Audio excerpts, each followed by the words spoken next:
Hi, everyone, and welcome to the second episode of the From Alchemy to Atoms podcast. I am your host, David Johnson. As I just mentioned, this is the second episode of the podcast series. And if you haven't had a chance to listen to the first episode, I highly recommend you go back and give it a listen. There's a few reasons for this.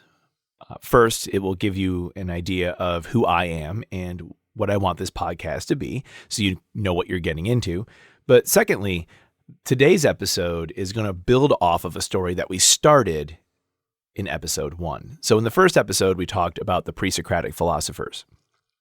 These are philosophers that really developed the modern concept of philosophy, but they also had some really important ideas that would go on to influence philosophers right up until the modern era. And they would have a profound influence, in particular, on other Greek philosophers that would follow just behind them. Today, we're going to talk about 3 of those philosophers, Socrates, Plato, and Aristotle. And I think by the end of this episode, you're going to realize, in particular with Aristotle, what a profound influence the thoughts of these 3 men had on our modern thinking in terms of our scientific approach to the world and our philosophical approach to the world. But before I can begin today's episode, I want to go back and just clean up a few things. And I'll probably begin most of my episodes this way. If either you find some corrections or if I go back and listen to it and I realize that I made a mistake, I'm always going to try to clarify that, always try to correct that mistake. I think it's important that we acknowledge when we make mistakes and that we find ways to correct those. Today, I do have one from the previous episode, actually 2. One is more of a verbal typo, if you will. But the first one, I just flat out mispronounced Philolaus's name. I called him Philolaus. I don't know where that came from. I just probably saw it on my little cheat sheet and it just came out. And when I heard it on the podcast, I was like, that is clearly not how you pronounce that name. So if I've offended anybody listening who's a scholar of ancient Greece, or if your name is Philolaus and I have mispronounced that for you, I apologize. I'll confess, I'm not a Greek scholar. I don't speak Greek. So, I did try to go through and look up everybody's pronunciations to make sure their names were pronounced right. And I'll continue to do that, but I am going to make mistakes there. The other mistake I made, I referred to a few members of my Legion school as being part of the Eleatic school, which was weird because I hadn't even introduced the Eleatics at that point. So I apologize if I confused anybody with either of those things. But like I said, I'm always going to try to correct my mistakes when I make them. I always tell my students if they think that I've made a mistake or I've said something that needs clarification to tell me that. So I'm going to tell you all the same thing too. So thank you in advance for helping me with that kind of stuff and for your forgiveness. So let's get moving on to this episode and we'll talk about Socrates, Plato, and Aristotle. So like I said in the first episode, when you hear people talk about ancient Greek philosophy, these are the 3 men that they typically think about. But I would actually wager that if you asked people, if you just went up to somebody on the street, like you're Billy Eichner, and just asked them a crazy question and said, name 3 philosophers, I feel pretty confident that one of these 3 people would be one of the 3 that were named. I also think it's a pretty safe wager that there would be some people who would just flat out say Socrates, Plato, Aristotle. There I named 3 philosophers. Now go away and stop bothering me. I'm just trying to get to work. So what I'm trying to get across to you is these are 3 men who all lived in very close proximity to each other in the timeline. In fact, they all have a relationship to each other. Socrates was the first, and Plato was one of Socrates' students. And then later on, Plato kind of picked up that mantle and Aristotle was one of the students of Plato. So they are all like the intellectual, like father, son, and grandson of each other. But what's interesting is they will all develop their own philosophical ideas by incorporating the teachings of their teacher, but finding information in many ways from other pre-Socratic philosophers that would sort of feed into that and help build their own philosophical treatise and their own interpretation of the universe. And I think what you're going to see is, Socrates and Plato kind of pave the way. They interpret the universe in an interesting way. Socrates is going to transform philosophy in general and allow Plato and Aristotle to develop their own philosophical approaches. But it's really Aristotle where we're going to see the big payoff in this episode. It's really the ideas that Aristotle establishes that are going to revolutionize our scientific view of the world and the universe as a whole. Now, to be fair, a lot of his ideas are now outdated, but the fact that he proposed them and the fact that they were so embraced by many different cultures, as we'll see in future episodes, is really an important thing for our story about science and the scientific method and scientific thought. So the fact that their names, the fact that people on the street might list one, two, or all of these three as just philosophers they know, shows you just how prominent and relevant they are in our culture almost 2,500 years after they died. That's a testament to how profoundly important and influential their ideas have been throughout the world. So we'll just go chronologically through the three of them, talk about their thoughts, their philosophical ideas, talk about how they would influence their students, and then talk about how that would then, transition into their students, Plato, Aristotle, transition into their thoughts about the universe. So we're going to start with Socrates. So Socrates was a pretty interesting dude. What's interesting is I think we all have this idea of like, he'd be such a cool dude to hang out with. He invented this way of thinking, and he's the father of Western philosophy. But I'm pretty sure if you had the opportunity to meet him, you wouldn't actually like him. And that was kind of a shock to me too, when I learned about him, because he seems so cool. And if you've ever played the game Assassin's Creed Odyssey, if you haven't, I strongly recommend that you do. It's a really fun, beautiful, amazing game. But they make him seem like this person you'd want to be around. Not really. His personal hygiene was atrocious. So he never bathed. He almost never cut his hair. If you think about the way people dressed in ancient Athens at the time, he'd be wearing like a toga. He should have some sandals on, but that's basically it. Maybe an undergarment or two. They couldn't even get him to wear sandals all the time. And even though he just kind of had to loop a different sheet over his shoulder, he didn't really like to change his clothes. So he didn't smell particularly good. He was very unkempt. He was basically homeless, not only in appearance, but in actuality. And often the way he was able to get food and shelter was to trade his time. So like there were people who were fans of his that really they understood his intellect. They understood and appreciated what he brought to the table. So they would say like, hey, why don't you come live with me for a month and you kind of be like my personal guru for a while. I'll feed you. I'll let you stay with me. And then he moved to the next person. But beyond his appearance, he was a historically ugly individual. It was a source of not only ridicule from his opponents, but he would also tease himself. He was very self-deprecating and referred to himself as being a very unattractive person all the time. So it wasn't something he was unaware of. But beyond his physical appearance, he was also very annoying. So his philosophical approach is known as the Socratic method, obviously named after him. And the way it works is it involves Socrates posing a question to a person who would be considered to be an expert on a given topic. So like if it was a question about money, he would ask a banker. If it was a question about politics, he'd ask a politician. If it was about religion, he'd ask, a priest or somebody who was a devout follower of that particular religion or that religious concept. So then of course, he'd ask this question that would seem very naive, very simple, very basic. Here's my question. Give me your best answer. And then as soon as that person would answer that question, Socrates would immediately respond with another question that was very pointed and that was designed to reveal some sort of contradiction in their thinking. And, I think if you're the interlocutor, if you're the person Socrates is questioning at this point, you would kind of be a little bit like caught off guard, right? Because like here comes this homeless guy shambling up to you. He's Socrates. He's going to ask you this very basic question that you should have a very simple answer for. You provide him with that answer, and then he comes back with this very pointed question that immediately kind of like, I don't know, like intellectually assaults you because you're thinking, I just gave you the answer. Why are you asking me this really, hard question now? And this would go on over and over again. Now, Socrates, to him, this was the way that you could reach some fundamental truth about a subject. And that was the goal of this interrogation, if you will.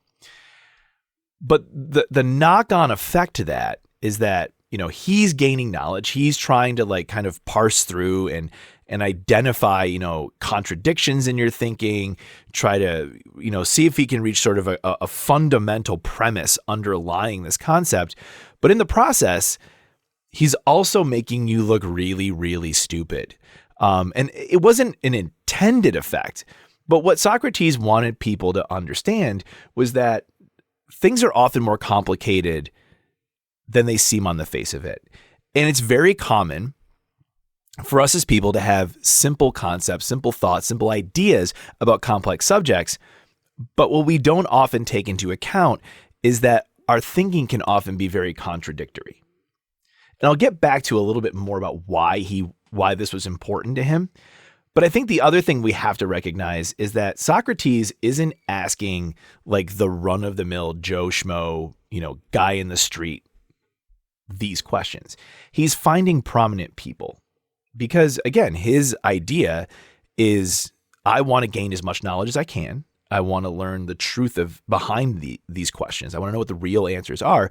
So I should ask people who are experts. They're the most likely people to have the answers that I'm seeking.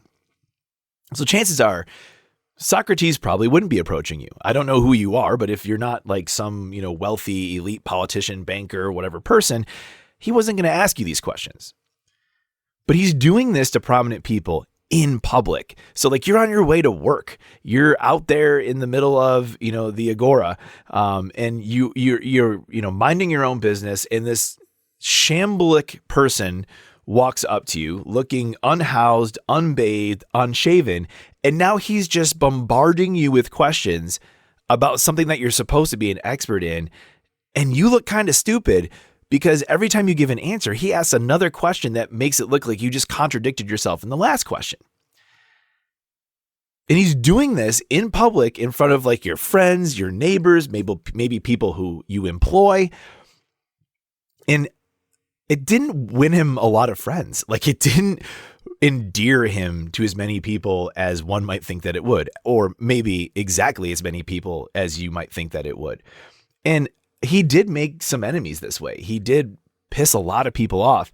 And it's part of the reason why later in life, he's going to get sentenced to death.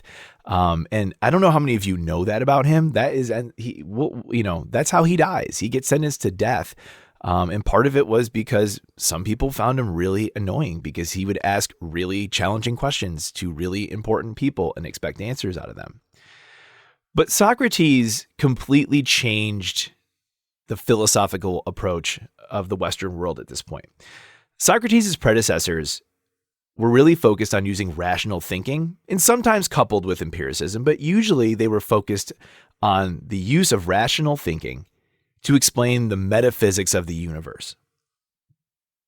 Socrates, on the other hand, the only thing he stated he knew for certain was that he knew nothing. So he wasn't concerned as much about like understanding the universe as a whole. He was more concerned about understanding who he was and asking questions about the world around them. And the net effect is that he turns philosophy, or at least he provides the ability for philosophy to not just be about understanding the universe as a whole, but also making it a personal endeavor. And the reason why is Socrates wanted people to live a good and virtuous life. That is what he believed the goal of life was, to live a good and virtuous life. But Socrates argued that the only way a person could live a life that way was if they acquired as much knowledge as possible. Because what Socrates argued was that without having true knowledge, you can't make good decisions. If you don't fully understand something, then how can you know whether the decisions you're making are good? How can you know that the life you're living is virtuous? So his whole goal was to spend his life learning as much as he possibly could and seeking fundamental truths that he could base his own ideas on. And this is why he would go around. He would profess ignorance of everything in the universe. And he would use his friends. He would use experts. He would use other people as a way of gaining that knowledge. And that's what his entire approach was about. He didn't, maybe he did seem to understand that people found him abrasive. Like, he understood that, but his whole idea was maybe it's abrasive, but all I'm trying to do is learn about the world and about the universe and learn fundamental truths so that I can live a good and virtuous life. That was it for him. And the other thing is, when we talked about like the Pythagoreans, for example, they had like their own cult where they would share out their ideas. That's not what Socrates did. He didn't have a philosophical doctrine that he went around teaching. That wasn't what it was about. He just was living his life the way that he thought everybody should, seeking as much knowledge as possible and using that knowledge to make good, virtuous decisions that would allow them to live the best life possible. Now, unfortunately, his life ended in a rather sad way. So he ends up getting sentenced to death in 399 BC for the crimes of impiety and corruption of the young. And the second half of those charges sounds really bad, but it's not what you think it is at all. He basically gets accused of worshiping the wrong gods. That's what it came down to. And we have to understand that this was very clearly, to many people at the time, a way of getting back at Socrates for the things he did and the things he didn't do in the waning years of his life. So we have to get a little bit of historical context here. I'm just going to do broad strokes. And honestly, as a person, who isn't a historian of ancient Greece, I probably don't want to get too much into the details here because I'll probably get something wrong. But overall, what happens is Sparta defeats Athens. Sparta takes over the city-state of Athens and installs a group known as the 30 Tyrants to rule Athens. And of course, if you're an Athenian, you just lost a war to the Spartans. Your ideas, your philosophy of life is diametrically opposed to your Spartan cousins, and now they're in charge of you. So they get all pissed off. They attempt to overthrow the 30 tyrants. The Spartan army comes back into Athens, restores order, but shortly thereafter, the Athenians have had enough. They overthrow the tyrants and they reestablish self-rule. The problem is Socrates is living in Athens during all of this, the war with Sparta, Sparta taking over, the overthrow, all that stuff.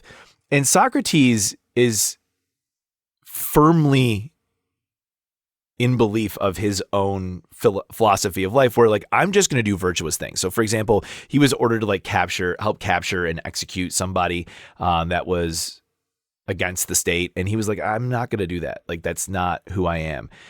And he was almost punished for that too. People thought he was going to get sentenced to death for that too. It didn't happen. So what ends up happening is Socrates had just pissed off enough of the right people where he gets arrested. He gets charged with this essentially high crime of not worshiping the right gods, corrupting young people into believing in the wrong gods. And he goes on trial. And when you read back through the history of all this, almost everybody agrees that if Socrates tried hard, he would have beaten the charges. He was just a great speaker, and the people that were charging him weren't particularly bright. But his defense wasn't effective because in court, he behaved just the way he did when he was in public. He was his typical abrasive self. He would answer questions in sort of circular ways, as he was known to do. And in the end, he ends up getting convicted. I'm pretty sure back then it was a jury of 100 people, and they went by majority rule. To give you an example of what Socrates was like, it was tradition for the person who was found guilty of a crime to be asked, what do you think a fair sentence would be? Socrates' response was free food and lodging for the remainder of his life in payment for all of the knowledge that he had imparted on Athens during his lifetime. So the jury said, no, thank you. I don't think we're going to feed and clothe you and give you a home for the rest of your life. Instead, we're going to sentence you to death. So that's how that went down. So he gets sentenced to death. And still, even when he's on the Athenian equivalent of death row, he's got friends with money who, and they're like, look, we can get you out of here, dude. Like, you can walk out today. You don't have to do this.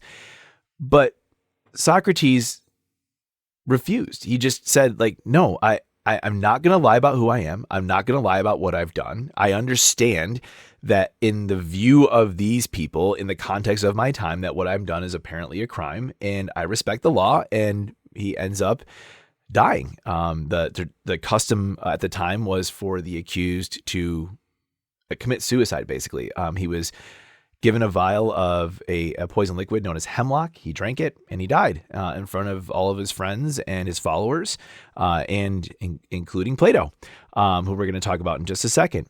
But, it's a tragic end for Socrates, especially for a man who, for the next, 2,400 years is going to be revered as arguably one of, if not the greatest philosopher of all time. He fundamentally changed the way we approach philosophy. And I know you're probably thinking, like, not a lot of what he did directly impacts our modern understanding of science, our modern approach to science. But I'm going to disagree with you slightly, but also state that I think we have to understand Socrates to understand Plato and Aristotle, which is why I'm talking about them. So let me give you a quick example. If you think about the Socratic method, his approach is to gather as much information as possible and then boil it down to a fundamental truth about the nature of something. That is what we do all the time in science. This is a form of inductive reasoning. You're collecting data. Now, he was collecting data in the form of people's responses, using people's knowledge to form his own opinion. But that's not much different than, collecting existing data, reading research papers, just making observations about the world around you, and then saying, okay, I know A, B, and C, and if I put these together, that makes me think that this is happening. We do the same thing. This is called forming a hypothesis, and we do this in modern science all the time. It's the basis of most modern scientific thought. So Socrates' approach is hugely important, and his influence is still felt today because of this. And in fact, there are people that use this approach in classrooms all the time, the Socratic approach of helping students find ways to, you have this knowledge, let me help you find it by asking you the questions and guiding you to that answer. And, Socrates, while he didn't have a specific, you're going to see with Aristotle, a huge, very obvious influence on our modern understanding of the universe. But I would argue that perhaps his greatest contribution to modern scientific thought actually is through his relationship with his student Plato, and then subsequently with Plato's relationship with Aristotle. So next up is Plato. Plato was a student and a devout follower of Socrates. And after his death, Plato fled Athens. Obviously, this would have been really challenging for him, right? So the person that he most respects and most reveres and has taught him everything, has now been put to death by what he would have considered ignoramuses, right? How this is the city I belong to, and they just put to death one of the greatest living human beings and somebody who Plato felt just, platonic love for. So he leaves, and he's going to tour the Greek world for over a decade.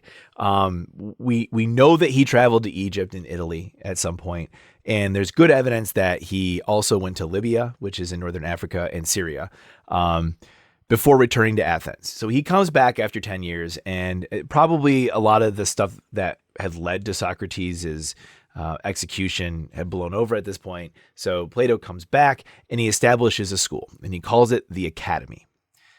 So the philosophical treatise, or the philosophical school of thought that would come out of Plato's work, is now known as Platonism.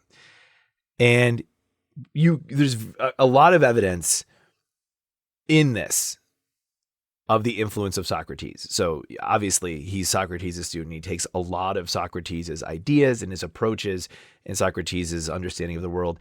And that's baked into Platonism. But he's also going to infuse teachings from pre-Socratic thinkers. So Pythagoras, Parmenides, and another philosopher that we didn't talk about, Heraclitus. So let's just review what these three guys are all about so we can help understand how this is going to contribute to Plato's ideas. You hopefully remember Pythagoras. He was the guy that had the numerology-based cult full of mathematicians. They were vegans. He invented the Pythagorean theorem, amongst other things, and they really believed the universe was dictated by numbers. And then we have Heraclitus. So Heraclitus, we didn't talk about in the previous episode, didn't have room for him, unfortunately, but seems to be an interesting guy. Based on everything we know about him, he was believed to have been insufferable. People hated him. And there are some scholars who think that this was actually intentional. Like, he tried to be as abrasive as possible. So he was like Socrates, but before Socrates, and like on max power.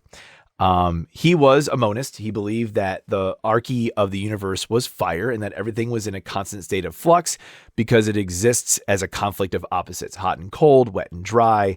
But the good news is Heraclitus does meet a happy ending, or at least an ending fitting for someone who is believed to have been incredibly insufferable.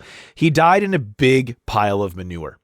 Self-imposed, actually. It was a self-imposed manure pile death. You don't hear about a lot of those in history, as far as I know.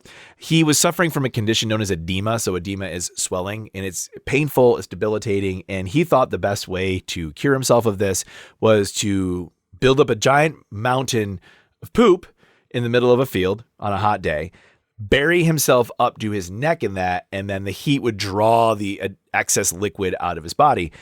And while that may have worked, it didn't. And he was found dead, buried up to his neck in a giant pile of crap. So, I mean, I guess like if he was as insufferable as he was reported to be, there were probably some people that were like, yeah, perfect. That's great. Like, it couldn't be better, right? And then we've got Parmenides. He was a contemporary of Heraclitus, and you would remember him from our previous conversation about the Eleatic school. You probably would also remember him as the guy that threw himself into a volcano trying to prove that he was a god to his followers. So however you want to remember him, the Eleatic school or volcano guy is totally fine by me. So let's talk a little bit about how Plato viewed the universe, or how he viewed our interpretation of the universe. So his thoughts on this are often categorized as Platonic essentialism, because what Plato recognized is that everything has some distinct defining quality or qualities that make it recognizable to us. So, for example, all trees possess some essential qualities that allow us to recognize them as trees. All rabbits possess certain qualities that make it obvious that when we see this, brown fuzzy thing hopping across our backyard, that is in fact a rabbit. Plato called these things essences, hence the term essentialism. And Plato believed that these essences are eternal and unchanging, and they allow us to be able to define how all things exist. Now, Plato, however, argued that there were actually two worlds, or two parallel universes. The one in which we live, which is filled with these things that we see, the things that we use our senses to detect, and then an entirely separate universe that consisted of forms. And these forms are always spelled with a capital F. These forms are the perfect version of things that we observe in the universe that we can see with our senses. So what you basically have is two parallel universes. One of them consists of our reality in which we live, and the other is this perfect world of forms where the most rabbity rabbit lives under the most treeiest tree. And Plato basically argues that we can never truly see the true form of something because our senses are inexact. So we go right back to Parmenides' argument from the Eleatics that because our senses are imperfect, we need to use rationalizations or rational thought to be able to determine absolute truth. So Plato's kind of building off of this idea that our senses aren't perfect. Therefore, the only way we can glean real truth is by using our intellect. Okay? He also believed that we were all born with innate knowledge, and that we only needed to be reminded of this knowledge, and this could only be done through rational thought. There's a story of him trying to do arithmetic with a slave. And Greek slaves were a little bit different than the institution of slavery that we had in the Western world in more recent times. But slaves back then still weren't exactly well educated. So he's working with a slave who doesn't know much because they haven't been schooled, but he's trying to like teach them math. And he's like, now, do you remember? Do you recall? And he's almost like pulling answers out of this person, as if like, they're under hypnosis and he's trying to recover some long lost memory. And, we know now that this isn't true, that we kind of have this sort of blank slate mentality of like, you're born with really no knowledge and you have to learn as you go. Plato argued the exact opposite. And maybe all of this was kind of tied to this Eleatic idea that like nothing can ever change. So like you have to have this perfect world of forms, these essences that are timeless and unchanging. Why? Because the Eleatics would argue that nothing can ever change, right? Same thing with this. Like you're born with all the knowledge you could possibly have. It's just a matter of how can you use your innate knowledge to discover that. So to give you an idea of what these forms are actually like, or how Plato really viewed the universe or reality, if you will, Plato used something called the allegory of the cave. And I'm going to try to relate the allegory of the cave to you. But I've seen it written in books. I've heard it on podcasts. I've listened to it in audiobooks. And I'm going to be completely honest with you. It's much easier to understand this if you can picture it. So like if you just Google the allegory of the cave or whatever search engine you choose to use, you'll come up with pictures that might make this description make more sense. But I'll try to explain it to you with my words, and hopefully I'll do better than the books do or the other podcasts I've listened to, but probably not. So according to the allegory of a cave, you have to think about it this way. Picture a cave entrance, and it's the caviest cave entrance that you've ever seen, right? Because we're using Plato's essentialism. Big round hole, and you walk into this cave, and it's this big, open, rounded opening, okay? And you look in, and there's a back wall of the cave, nice and smooth. And then halfway between you at the mouth of the cave and the back wall of the cave that I've just described, there's like a low sort of like stone wall. Okay. Maybe it's 5 or 6 feet tall. Not so high. It doesn't go to the roof of the cave, anything like that. And on the other side of that wall, facing the back wall, are prisoners who are chained to that low stone wall. And they are facing the back wall of the cave. Now, because everything at the entrance of the cave, in fact, you standing at the entrance of the cave, either through sunlight or through the use of a fire, your backlit shadow would then be cast onto that wall, and it would be viewable to those prisoners who are chained and cannot move. But they can see the impression of you, the shadow of you on that wall. And now, the way Plato would have it, all of us were those prisoners chained to that wall. And if people come into that cave holding up stencils of various animals and objects on sticks, and they put them up so that the shadow could be cast onto that back wall, and said things like dog with the character of a dog, or moose, with a figure of a moose, and those shadows get projected on that back wall, the prisoners would be able to say, I can recognize a moose or a dog from its shape. You come by with the rabbit one, and you get the big pointy ears and the little cotton tail, and you see the shadow of this on the wall, and you say rabbit as you walk by. The prisoners would understand when they see that figure pass again in the future that is a rabbit, and the one before that was a moose, and the one before that was a dog.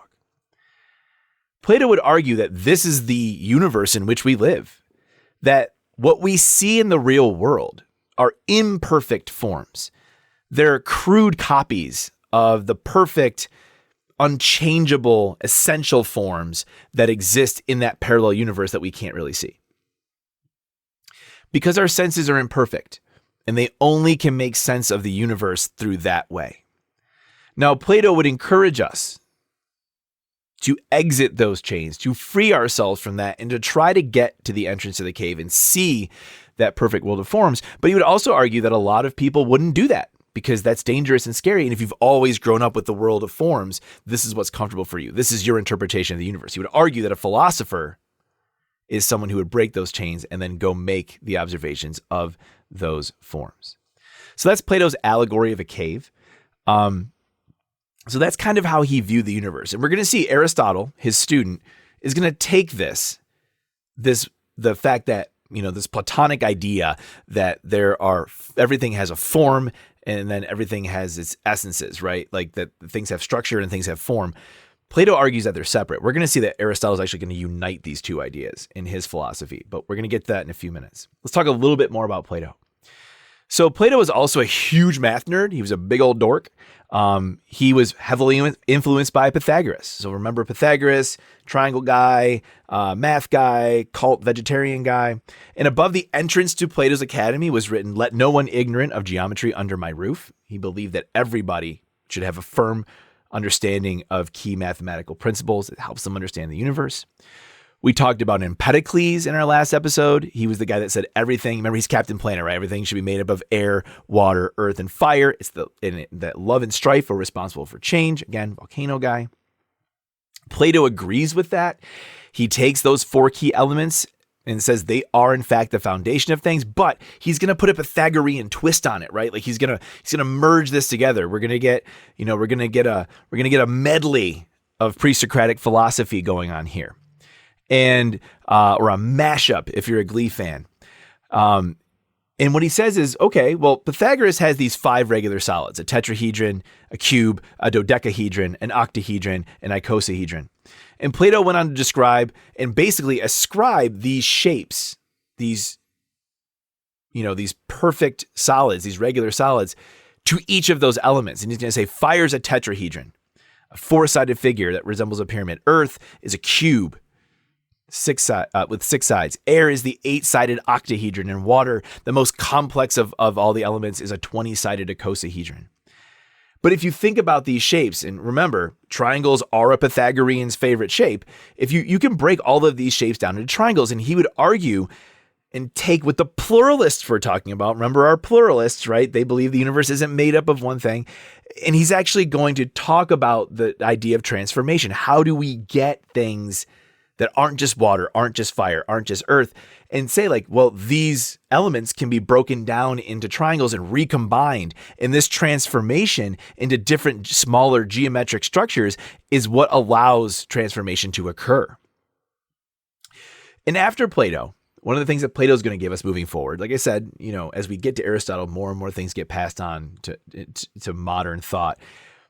We're going to see that there's a higher emphasis put on mathematical explanations and interpretations of the metaphysical world.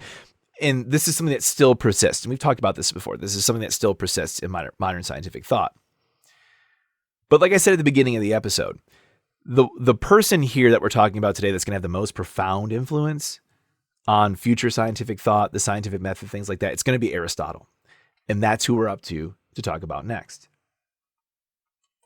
So as I mentioned before, Aristotle is one of Plato's most prominent students, and as such is actually the intellectual grandchild of Socrates. And he's the one that's going to have the most profound and lasting impact on modern scientific thought. He, of course, was heavily influenced by Plato, but just like Plato before him, he was also heavily influenced by many of the pre-Socratic philosophers that we talked about in episode 1. He was a polymath. He was interested in several fields of study: natural sciences, philosophy, linguistics, economics, politics, psychology, art. He was such a brilliant mind and so well known for his intellect that he was actually recruited to the country of Macedon by King Philip II to tutor his son. His son Alexander would later take over the throne and be known to history as Alexander the Great. So if you want to have a great student, you got to have a great teacher, I guess. We'll talk a little bit more about Alexander in the next episode, actually, when we start talking about Hellenistic Greek philosophy.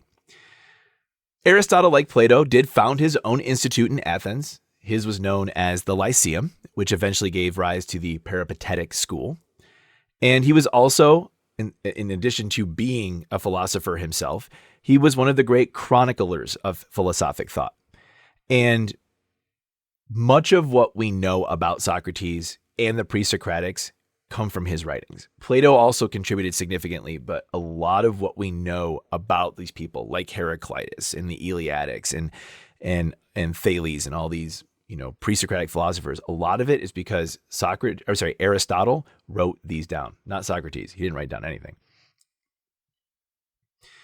So Aristotle's contributions to science and many other fields are huge. And they're actually so big that I think the easiest way to do it is just sort of break it down into smaller bits, which will make it a little bit easier to understand. And I want to be clear, this is by no means a full compendium of the things that Aristotle wrote about, discussed, or had ideas about. These are just the ones that are at least tangentially related to our story about scientific thinking. So first we'll talk about Aristotelian logic. So he is credited with developing the first standardized system of logic. He sought to establish what he referred to as first principles, and these are things that are indisputably true and cannot be deduced from some other principle. In math, we call these postulates or axioms. These are basically like, we accept that these things are true, and because of this, we can then reason that these following other things must also be true. If you're more of an art type person, you can think of them as primary colors, right? You can't make a primary color by mixing any two other colors. They just are what they are, and everything is built off of them. After establishing these first principles, he would then use syllogisms to deduce further truths, which he would then call second principles. And syllogisms always consist of three parts: two premises and a conclusion. So here's an example, very basic one. You'll find it in a lot of textbooks. All men are mortal. That's the first premise. The second premise, Socrates is a man. I think both of these are first principles. All of these are things that everybody would state are factual. All men, read humans, are mortal. Socrates is a human. Therefore, Socrates is mortal, right? So you got the two premises. All men are mortal. Socrates is a man. That then leads to the conclusion, which must therefore be true. Socrates is mortal. So Aristotle used this approach and applied it to all fields of thought, whether it was moral philosophy, politics, the natural world. And this way of thinking logically would remain a dominant form of logical thinking until the invention of mathematical logic in the 19th century. And we still use it today because it's still a valid way of thinking. We've just expanded upon it, really. But this way of logical thinking would persist for, over 2,000 years, which is pretty crazy. The other thing to realize is this, from Aristotle, is the use of deductive reasoning. And I mentioned before, we get inductive reasoning from Socrates and some of the pre-Socratics where we take in knowledge and use it to form a general premise. Aristotle then says if we can get to that general premise and establish it as a first principle, that this is indeed universally true, we can then make a series of deductions from that would allow us to find further truths based on knowledge we already have. And if you're feeling like this sounds a bit like sciencey, you're not wrong. This is exactly what we do in modern science. We start with inductive reasoning to form a hypothesis.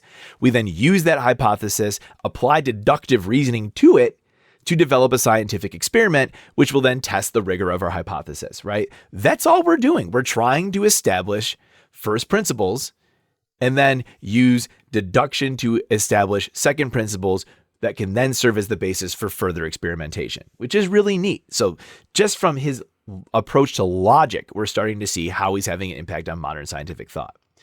Now, I've used the term metaphysics before. It's sort of a way of understanding like the organization of the universe, but it might have been inappropriate to use the term metaphysics at that point because we kind of owe it to Aristotle, or at least to a collection of his works that was published under the title Metaphysics in the 1st century AD. Okay. So in metaphysics, Aristotle addresses the Platonic understanding of substance and form in the universe. Now, if you remember Plato, I just talked about, he views the universe as divided into two. There's the world of forms where the ideal tree-iest tree and rabbitiest rabbit live. And then there's the substance that we see in the world of imperfect forms that we live in, right? Aristotle didn't agree with the two worlds construction.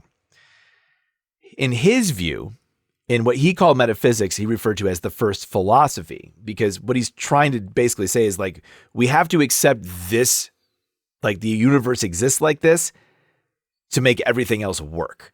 So he called metaphysics the first philosophy because it was upon these principles that the rest of reality was built. And while he agreed with Plato that all things consisted of matter and form, he disagreed that those worlds are separate. He viewed all things as being imbued, or in his words, instantiated with both matter and form. Okay? So Plato would argue that an apple consists of two things, that the substance of the apple we see in this tangible world, and then there's the form of it, this intangible, perfect apple that the apple was sort of striving to be, which only existed in the world of forms. And Aristotle just saw that all apples consist of matter and form. Like they have both.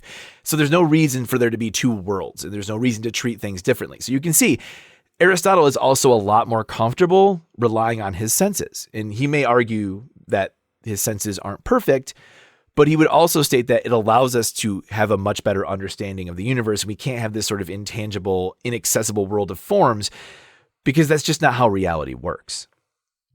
Aristotle also viewed change differently from his predecessors. So we've talked about transformation before. We've talked about, Plato's got his idea that these geometric shapes can be broken down into triangles and recombined, and that's going to give things structure. If you remember, the atomists had this idea where atoms could interact with each other in the void. And it was like the shape of the atoms that gave things, structure and form. You've had other people talk about how transformation is because whatever their particular arche happens to be. So like water could be condensed into various things, or air could be condensed into water and then earth. But Aristotle says, no, I've got a different idea about this. Aristotle took the concept of change and categorized it. He divided it into three distinct categories. The first, which is a change in quantity, he referred to as changes in growth or diminution. Okay, growth and diminution. These are changes in quantity. The second type of change is locomotion, and these are changes in space. And the third, he called alteration, which is a change in the quality of something. So growth and diminution, locomotion, and alteration were the three categories of change that Aristotle allowed for in his metaphysics. But he also, in doing so, introduces the concepts of potentiality and actuality. So he viewed the universe a bit like this. If you look at a seed, you know that a seed can become a tree, obviously, if it's the seed of a tree, right? So he views the seed as having the potential to become a tree, and he views the tree itself as the actuality of that change. And basically, what we'd argue is everything has some potential to reaching its actuality, and it will do so as long as it's not prevented from doing so. And to Aristotle, change is all about fulfilling the potentiality. Change is always about things getting to the end. He called this telos, the end. And that every change exists for the sake of the end. Every potential exists for the sake of the end. And then, according to him, actuality is in fact the end. So change, according to Aristotle, isn't necessarily random. That when we look at the change in a substance, it's because it's trying to get towards some end purpose or some goal. And he would argue that every natural thing has an end purpose or goal that it's trying to get to. The goal of a seed is to become a plant. The goal of an egg is to become a chicken, right? The goal of a baby is to become an adult human. And he would call this end goal an object's final cause. And this leads us to Aristotelian physics. So, as I mentioned before, Aristotle, just like Empedocles before him, believed the universe consisted of combinations of earth, air, fire, and water. All right. Aristotle is going to add one more to this. He's going to add ether to the mix. So he adds a fifth substance, ether, which is the divine substance that makes up heavenly bodies, such as stars and planets. So like I said, a lot of people are going to agree with Empedocles, air, fire, earth, and water. They love Captain Planet.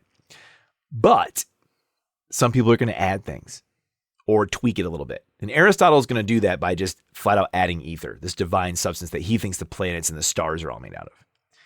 He also goes further and assigns them properties. So one thing you have to understand about Aristotelian physics is he's going to break down motion, that special category of change. He's going to break down motion into two different types, natural motion, or unnatural, sometimes referred to as violent motion. Unnatural motion gets caused by something such as a rock being thrown. And the motion, according to Aristotelian physics, ceases as soon as the agent stops applying that force that was causing the motion. All right? His argument would then be that an object's natural state is at rest. Natural motion, on the other hand, is due to the properties of the elements in question, things they do on their own. Okay? So, for example, he would argue that air and fire both move upwards. Their natural motion is upwards, and when you observe motion that isn't in an upwards direction, that's unnatural motion being imbued upon air and fire. Earth and water, on the other hand, he viewed their natural motion as downwards. And if you see earth or water moving upwards, that's because of unnatural motion or violent motion being imparted on it. Ether, on the other hand, moves in a circular motion. And you might understand why he thinks that's the case, because if you watch the night sky, the stars and the moon revolve around us in a circle. So does the sun. So he just thinks if they're made out of ether, their natural motion is circular. Now, I do have a little table in front of me that you can find on Wikipedia if you look it up, where he actually categorizes these. He also assigns them whether they are hot or cold, and wet or dry. So, for example, we talked about air and fire. Air and fire are both labeled as hot, and their natural motion is upwards. Now, we understand that a little bit better now in modern times. But he would argue that air is hot and wet, whereas fire is hot and dry. He's going to do the same thing with earth and water, but they're cold elements. Earth is cold and dry, whereas water is obviously cold and wet. Okay. And then they do actually correlate with our modern understanding of states of matter. So he's not talking about states of matter, but the way he talks about them actually correlates quite well. And accordingly, earth would be our modern state of solid. Water would be our modern state of liquid. Air would be gas, fire would be plasma, and ether, because it's way out in outer space, is our modern state of vacuum, in case that interests you. Aristotle also incorrectly postulated that heavier objects fall faster than lighter ones. Now, this would take about 1,000 years to disprove. Galileo Galilei does his famous Leaning Tower of Pisa experiment, dropping two things of different weights, and both of them hit the ground at the same time. Now, you heard me mention before that when he talks about change, according to Aristotle's concept of teleology, everything is trying to achieve its final cause. But the final cause is just one of four causes that Aristotle believes allow things to come into existence. So the final cause, or telos, is the purpose or the function of a thing. So, like, for example, a chair is made for sitting. A chair is meant to be sat in. The final cause of a chair is to be sat in. But there are three other causes that lead up to this final cause being achieved. The first is the material cause. It's the material out of which something is made. So, for example, the chair we're talking about is made of wood. So the material cause for a chair is wood, or whatever the substance is made. I guess in modern times, it could be metal, right? Or plastic. The formal cause is the arrangement of the materials. This is what allows people to determine the purpose or the function of a thing. So he's taking Plato's forms and saying, like, no, this is just one of the things that goes into making something reach its end goal, its purpose. The form is what allows us to know what it is. It determines the purpose or the function of the thing. It's what's in the mind of the creator. This is what I'm making. The efficient cause, then, is the primary source of the change. The efficient cause is what brought the change into existence. In our case of the chair, it's probably a carpenter. Now, efficient causes can be living or non-living, okay? But in this case, for our chair, it would be the carpenter. And that gets us to the final cause of the purpose. A chair is made for sitting, okay? Now, these causes are kind of clunky. I don't have a particularly good way of remembering them for you, but these are the four causes. And his sort of understanding of the material, formal, efficient, and final causes would be utilized for a very long time. Again, kind of like what we saw with earth, air, fire, and water. Some people are going to make tweaks to it, and eventually we'll have a much better understanding of these things. And part of it is because for living things, like 3 of these causes are all the same, which leaves just the final cause. And then eventually, once we kind of move away from sort of like supernatural or celestial explanations for things, we're going to get rid of the final cause because what is the final cause for a human being, right? Or at least the efficient cause, who brought it into being, right? Aristotle is also believed to be one of the first people known to make geological observations. He believed that geological changes happen slowly. Actually, he believed they happen so slowly that humans couldn't actually observe them. So you do have him talking about geological forces acting at very slow rates of change, which is definitely something we know is true now. He based his observations about lakes that had dried up. He saw deserts that had, in his words, had been watered by the appearance of rivers, most specifically the Nile River in Egypt. And then he also got the opportunity to see the uplifting of one of the Aeolian Islands leading up to a volcanic eruption. So he did get to see that, how Earth can change and how things like volcanoes can have a profound impact on the landscape. Speaking of volcanoes, Aristotle also ascribed the cause of volcanic eruptions to the release of gas that was trapped within the Earth. He wasn't the first person to express this opinion. Anaxagoras, Empedocles, and Democritus had all made similar statements prior to that, but he does share and sort of embrace that idea. Now, we do know that gases do escape Earth during volcanic eruptions, but that's not the sole cause, and also not the sole thing being ejected from the Earth's crust during a volcanic eruption. Aristotle was also pretty accurate in terms of his description of the water cycle. For example, he observed that when you heat water, or when you heat salt water, that is, only fresh water gets released.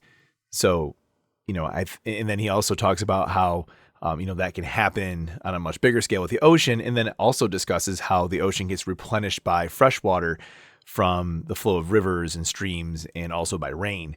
So he does a pretty good job of describing at least that level of the water cycle just through his observations. Now, the next topic that I'm going to talk about is biology. And as someone who teaches biology, I'm probably going to go a little bit longer here just because what he does is impressive. And he actually will give way to somebody who might be considered the first biologist. So Aristotle was the first person to study biology in a systematic way. And as a biologist, that's something that's really important to us. We love to classify things, keep things ordered, and use them as ways of exploring evolutionary relationships. Unlike Plato, Aristotle believed that the use of senses to make observations was essential to gaining knowledge about the natural world. So, he is sort of going against one of the key teachings of Plato, that sort of Eleatic idea that your senses are too fallible and you can't gain true knowledge just by using them. And Aristotle says, no, we absolutely can use our senses to find undisputable truths about the universe.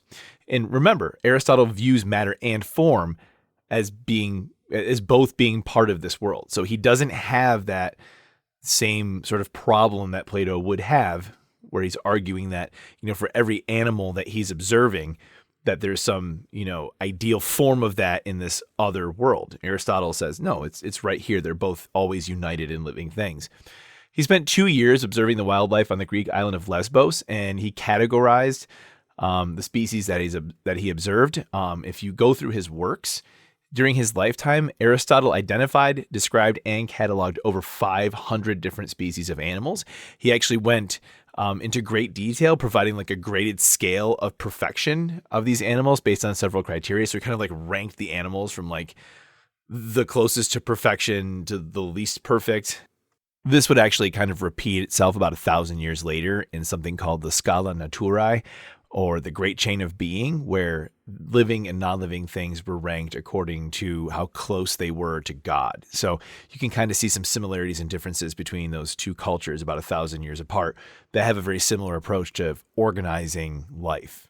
His observations of living things are included in 4 texts: History of Animals, Generation of Animals, Movement of Animals, and Parts of Animals. I have to assume that Parts of Animals is either like an anatomical treatise, or maybe it's just a collection of random parts that he found along the way that he doesn't know what they belong to. I don't know, I haven't read the book. But inside of these, he also does interviews where he has accounts of things from experts like beekeepers and farmers about, their livestock, or in the case of bees, like their behavior and so on and so forth. Aristotle also thoroughly documented the many adaptations that living things possessed, and remarked about how perfectly well adapted animals seem to be for their environment. And again, Aristotle is one of these that sometimes gets referenced as someone who might have been expressing evolutionary thought. And I think we also need to pump the brakes on that because Aristotle was definitely not an evolutionist. So, for example, where Charles Darwin, when he witnessed things like hybridizations, when, different species reproducing or mutations within a species, these were things that clued him in that led him to develop the theory of evolution. Aristotle sees these things as accidents, and because he doesn't believe that accidents could lead to orderly results, he just writes them off. Aristotle is also very explicitly not an evolutionist for several other reasons. First off, he never discusses things like a common ancestor. He never discusses speciation or extinction in any of his writings.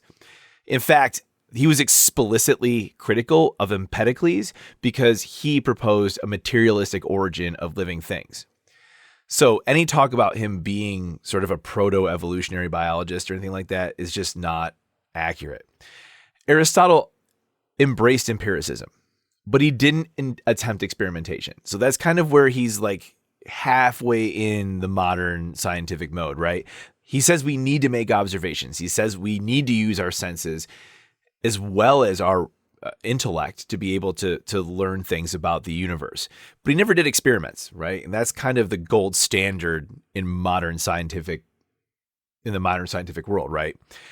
Instead, his process was to make extensive observations, gather as much data as he could about a phenomena, and then he would look for patterns within that data and use it to make inferences about the causal. And when I say causal, I'm meaning the four causes as an explanation for things. That was his mode. How do I fill out the four causes for all of these things? So as I mentioned, Aristotle, not quite a biologist, but he really starts the thought process going of how biology could become an organized science. And if you recall, most of his precursors that really did in-depth sort of studies of a particular field, they were mostly math and astronomy related. So he is looking at living things and trying to understand their origins and their purposes. This zest for biology gets passed down to one of his most promising students, and eventually his successor, Theophrastus. So Theophrastus writes a seminal work on botany called The History of Plants. But what you see in Theophrastus, who might just be the first true biologist, he's not really concerned about teleology. He's not as hung up on these causes as Aristotle is. And he's genuinely concerned with just learning how these things work. He's just obsessed with plants and wants to know how they actually work. So he's not thinking about like what cause, what's the formal cause and what's the material cause. He's just looking at how plants work and studying them for what they are, which is really neat. After Aristotle's death, Theophrastus takes over the direction of the Lyceum. And under his direction, the Lyceum does generate additional original work. But after Theophrastus is done at the Lyceum, it doesn't generate much original work moving forward. The other thing that happens is Aristotle's work is so thoroughly documented and so powerful. Aristotle was such an intellectual powerhouse that his teachings didn't get a lot of criticism from future philosophers. They basically took it as like gospel truth. They were just taken as is. And when you don't have people questioning work, that work doesn't become a basis for improvement. And basically, for a few hundred years, Aristotle's work is just taken as like the way things are. And people just accepted his interpretation of the universe. Now, what's really interesting is I'm not going to, spoiler alert, we're going to talk about Romans in a couple of episodes.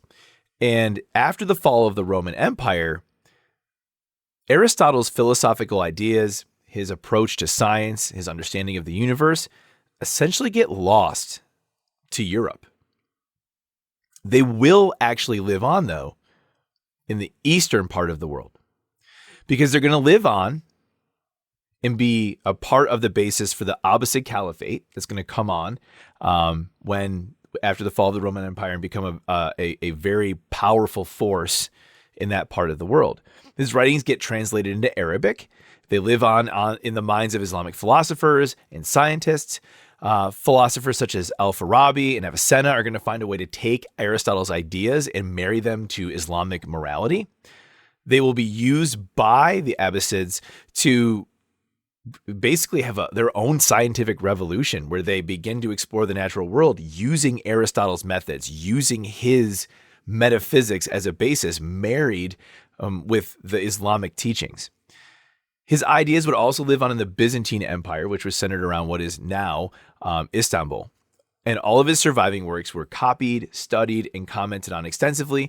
This particular remnant of the Roman Empire would continue on for a few hundred years after the fall of the Western Roman Empire. But eventually that too would collapse.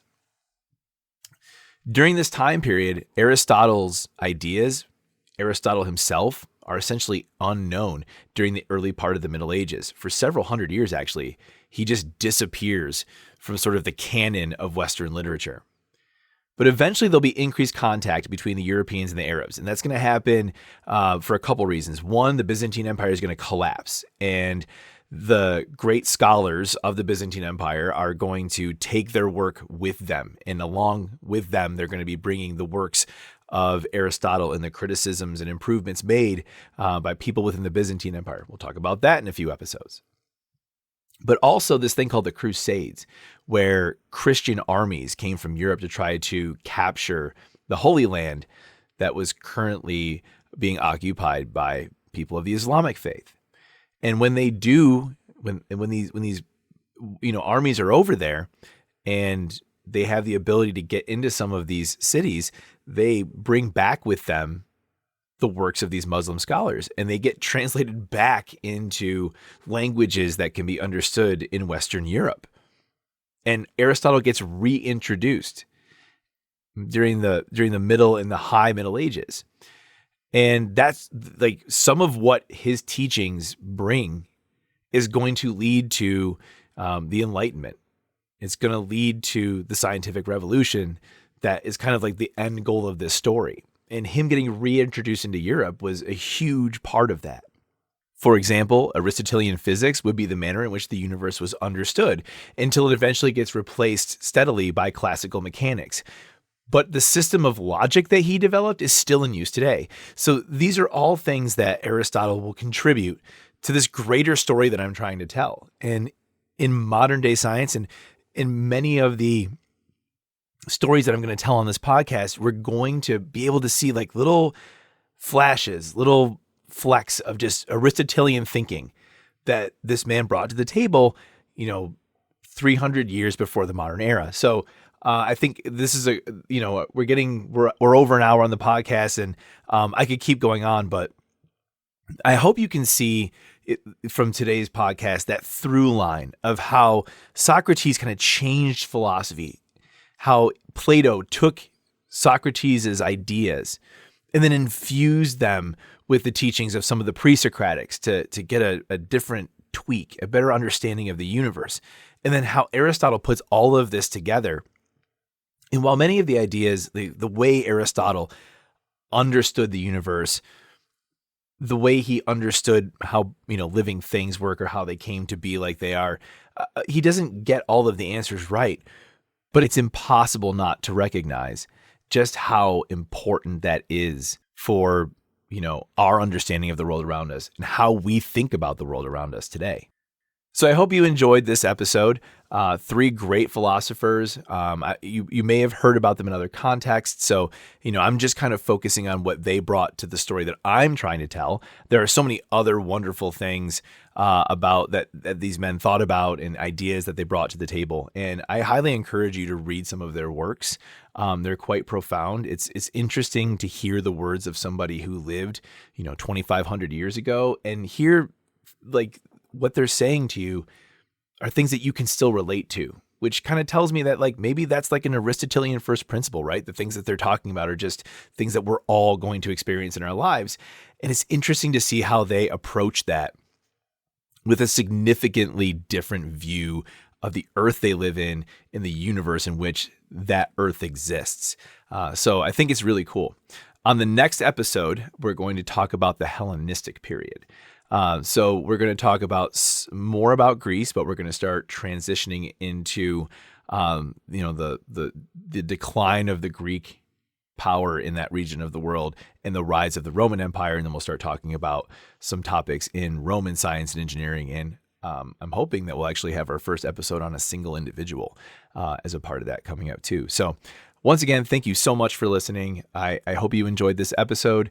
I got some positive feedback on the first episode, and that feels good. As long as somebody's enjoying it, that makes me happy. But if you have ideas, stories that you want me to tell, things you want to correct me about, you can be at the beginning of the podcast. Please send them my way, thatbiodoc@gmail.com. Also, don't forget to head over to my YouTube channel, That Biodoc. I have videos for a lot of the biology topics. If you're interested in learning more, or if you're taking a biology class, whether it's at the high school level or the college level, check those videos out. You might find them helpful. Once again, I appreciate you listening. I will talk to you next time. Bye.